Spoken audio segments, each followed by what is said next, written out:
ನಾವೀಗ actually one of the most curious ಸ್ಪೇಸಲ್ಲಿ ಇದ್ದೀವಿ ಅನ್ಸತ್ತೆ.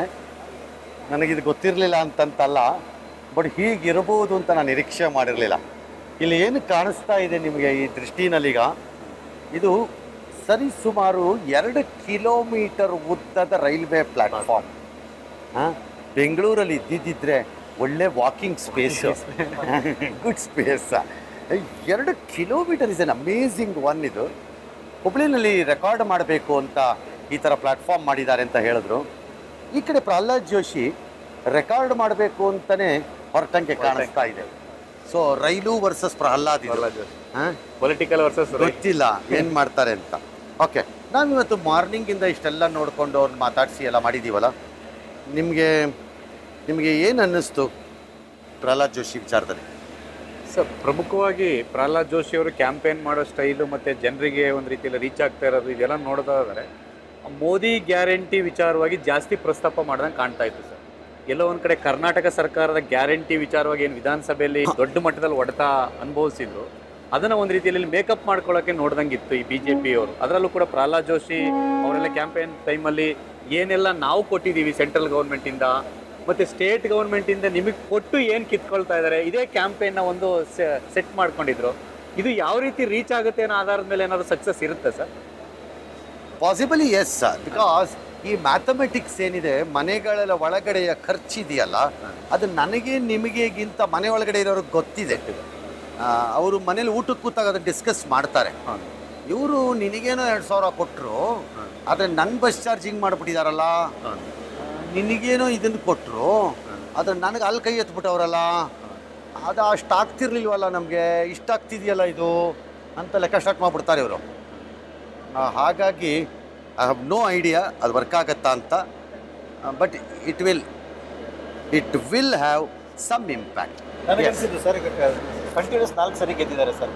ಈ ರೀತಿ ಯಾವುದೇ ಲೀಡರ್ಗಳ ಕಂಟಿನ್ಯೂಸ್ ಗೆಲ್ತಾ ಬಂದಾಗ ಒಂದು ಆ್ಯಂಟಿ ಇನ್ಕಮೆನ್ಸಿಯ ಭಯ ಅನ್ನೋದು ಒಂಚೂರು ಇರುತ್ತೆ ಅನ್ನೋ ಥರ ಸರ್. ಅಂದರೆ ಇವ್ರ ಮುಖದಲ್ಲಿ ಅಥವಾ ಇವರ ಇದರಲ್ಲಿ ನಮ್ಗೆ ಅದು ಕಾಣದೇ ಇದ್ರು ಕೂಡ ಆ ಒಂದು ಚಾಲೆಂಜ್ ಅವ್ರಿಗೆ ಇರ್ಬೋದೇನೋ ಅಂತ ಸರ್, 5ನೇ ಬಾರಿ ಅನ್ನೋ ಕಾರಣಕ್ಕೆ. 100% there is an unbelievable challenge to Pralhad Joshi. Pralhad ಜೋಶಿನ ನಾವು ಹೇಗೆ ನೋಡ್ತಾ ಇದ್ದೀವಿ ಅಂತ ರಾಜಕೀಯವಾಗಲ್ಲ ನಾನು ಹೇಳ್ತಿರೋದು, ಒಬ್ಬ ವ್ಯಕ್ತಿಯಾಗಿ. ಐ ಥಿಂಕ್ ಸಾಫ್ಟ್ನೆಸ್ಸು, ಅಕ್ಸೆಸಬಿಲಿಟಿ ಅವ್ರನ್ನ ಇಲ್ಲಿವರೆಗೂ ಉಳಿಸ್ಕೊಟ್ಟಿದೆ ಅಂತ ಕಾಣಿಸ್ತಾ ಇದೆ. ಅದನ್ನು ಅವ್ರು ಎಂದು ಕಳ್ಕೋತಾರೋ ಅವತ್ತು ಅವ್ರು ಕಾಣೆ ಆಗ್ಬಿಟ್ಟು ಹೋಗ್ತಾರೆ ನನ್ನ ಪ್ರಕಾರದಲ್ಲಿ. ಬಟ್ ನೋಡಿ, ಕೇರಳ, ತಮಿಳುನಾಡು ಮತ್ತು ಆಂಧ್ರ ಪ್ರದೇಶ, ಈ 3 ರಾಜ್ಯಗಳಿಂದ ರಾಜಕಾರಣಿಗಳು, ಪರ್ಟಿಕ್ಯುಲರ್ಲಿ ಕಾಂಗ್ರೆಸ್, ಮೇ ಬಿ ನಂತರ BJPನಲ್ಲೂ ಹೌದದು, ಭಾಳ ಪವರ್ಫುಲ್ ಪಾಲಿಟಿಷಿಯನ್ಸ್ ಬಂದಿದ್ದಾರೆ ಡೆಲ್ಲಿನಲ್ಲಿ. ಹಾಗಾಗಿ ಕರ್ನಾಟಕವನ್ನು ಪ್ರತಿನಿಧಿಸಿ ಕರ್ನಾಟಕದ ಕೆಲಸಗಳನ್ನು ಗಟ್ಟಿಯಾಗಿ ಮಾಡಿಕೊಂಡು ಬರೋವಂಥ, ಹೆದರ್ಸೋ ಬೆದರ್ಸೋ ಬ್ಲ್ಯಾಕ್ ಮೇಲ್ ಮಾಡಿಸ್ಕೊಂಡು ಬರೋವಂಥ ಸ್ಟೇಜ್ ನಮ್ಮಲ್ಲಿ ಇಲ್ಲವೇ ಇಲ್ಲ. ಒಂದು ರೀತಿ ಇದನ್ನು, ಈ ಗ್ಯಾಪನ್ನು ಫಿಲಪ್ ಮಾಡಿದವರು ಅನಂತಕುಮಾರು BJPನಲ್ಲಿ. ಈಗ ಪ್ರಹ್ಲಾದ್ ಜೋಶಿ ಅದನ್ನು ಫಿಲಪ್ ಮಾಡ್ತಾರೆ ಅಂತ ನಮಗೆಲ್ಲ ಅನ್ನಿಸ್ತಾ ಇದೆ. ಹಾಗಾಗಿ ಪ್ರಹ್ಲಾದನ್ನು ಧಾರವಾಡದ ಜನ ಬಹುಶಃ ಇಷ್ಟರಲ್ಲೇ ನೋಡಲಿಕ್ಕಿಲ್ಲ ಅನಿಸುತ್ತೆ.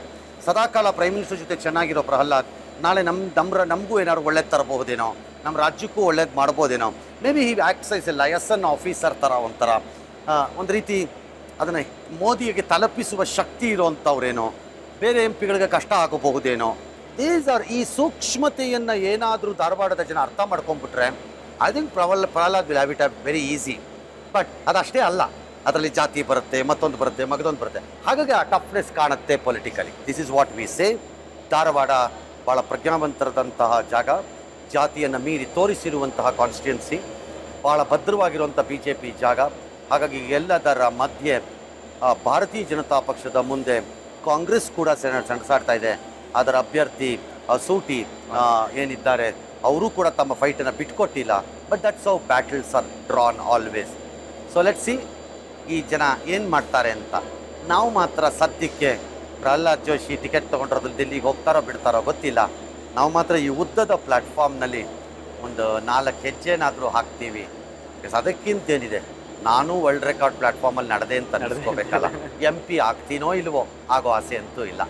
ನಾನು ರಂಗನಾಥ್, ನನ್ನ ಜೊತೆ ರವೀಶ್ ಹಾಗೂ ನನ್ನ ಇನ್ನೊಬ್ಬ ಸಹೋದ್ಯೋಗಿ ಸುಕೇಶ್ ಇವತ್ತಿನ ಈ ಕಾರ್ಯಕ್ರಮದಿಂದ ನಿರ್ಗಮಿಸ್ತಾ ಇದ್ದೀವಿ.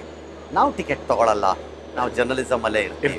ಟಿಕೆಟ್ಗೆ 2 ಅರ್ಥ ಇದೆ, ಒಂದು ಮೇಲಕ್ಕೆ ಮತ್ತು ಒಂದು ಕೆಳಗಡೆ ಟ್ರಾವೆಲ್ಗೆ.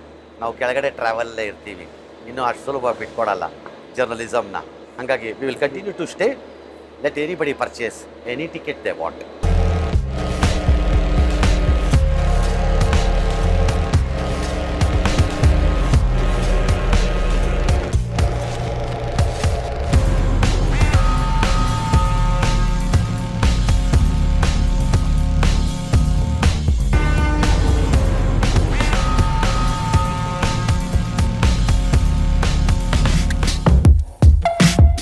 ರಂಗಣ್ಣವರು ನಿಮ್ದೇನು ಪರಿಚಯ ಹೇಳಬೇಕಾಗಿಲ್ಲ. ನೀ ಸುಮ್ಮನೆ ಹಾಕ್ತಾ ಇರ್ತೀಯ, ಅವ್ರು ನಿಜವಾಗ್ಲೂ ಇಷ್ಟಪಟ್ಟು ತಿಂತಾರೋ?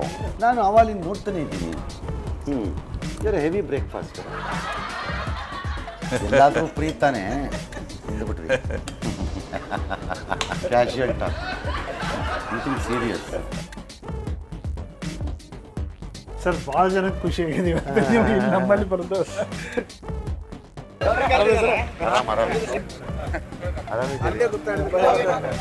ನೋಡಿದ್ರಿ ಇವ್ರೆ ಹೂವು ನಾವು ಪ್ರತ್ಯಕ್ಷ ಭೇಟಿ ಆದ್ರಿ, ಬಂದಲ್ಲ ನಿಮ್ಮೂರಿಗೆ? ಬಂದ್ರಿ ನನಗೆ ಆನಂದ. ಬರ್ರಿ ಎಲ್ಲ ಬೇರೆ, ಬೇಗ ಬೇಗ ಬೇಗ ನೆಕ್ಸ್ಟ್ ಕಾರ್ ಹತ್ತಬೇಕೀಗ.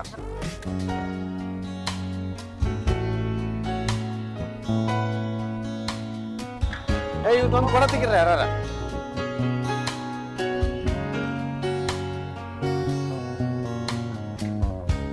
ಇದ್ದೀರಾ? 10 ರೂಪಾಯಿ ಕೊಡಿ ಒಬ್ಬೊಬ್ಬರಾಗಿ. ನಮ್ಮ ದೇಶದಾಗ ಈಗ ನಡೆಯೋದೆಲ್ಲ ಮೊದಲು ರೊಕ್ಕ ಕೊಡೋ, ಆಮೇಲೆ ನಮ್ಮ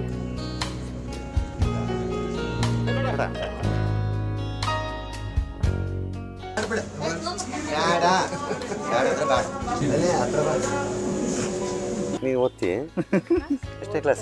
ಸೆಕೆಂಡ್ PU ಕಂಪ್ಲೀಟ್ ಆಗಿದೆ. ಮತ್ತೆ ಇಲ್ಲಿ ಬಂದೆ. ಲಾಸ್ಟ್ ಚೆನ್ನಾಗಿದೆಯಲ್ಲ? ನಾವು ಎಂಡ್ ಮಾಡ್ತೀವಿ, ಅದಾದ್ಮೇಲೆ ಹೊರಡ್ಲಿ ರೆಕಾರ್ಡ್ ಮಾಡೋರಂತೆ. ಅವರು ಟಿಕೆಟ್ ತಗೊಂಡಿದ್ದಾರೆ, ದಿಲ್ಲಿಗೆ ಹೋಗುತ್ತೆ ರೈಲು. ಇವ್ರು ಪೊಲಿಟಿಕಲಿ ತಗೊಂಡಿರೋ ಟಿಕೆಟ್ ಅವ್ರನ್ನ ಡೆಲ್ಲಿ ಕರ್ಕೊಂಡು ಹೋಗುತ್ತೋ ಇವ ನಮಗೆ ಗೊತ್ತಿಲ್ಲ. ಗುಡ್ ಬೈ, ವಿಶ್ವದ ಅತಿ ದೊಡ್ಡ ರೈಲ್ವೆ ನಿಲ್ದಾಣದಲ್ಲಿ ನಾವೊಂದು ವಾಕ್ ಹೋಗ್ತೀವಿ ಅಂದ್ಬಿಟ್ಟು ಹೊರಟೋಗ್ತೀವಿ ಈ ಕಡೆಗೆ. ನೀವು ಆ ಟ್ರೈನ್ ಪಾಸ್ ಆಗೋ ವಿಜುವಲ್ಸ್ ತಗೊಂಡು ಅದರಲ್ಲೇ ಫೇಡ್ ಔಟ್ ಮಾಡಿಬಿಟ್ಟು ಎಂಡ್ ಮಾಡ್ಬೇಕು.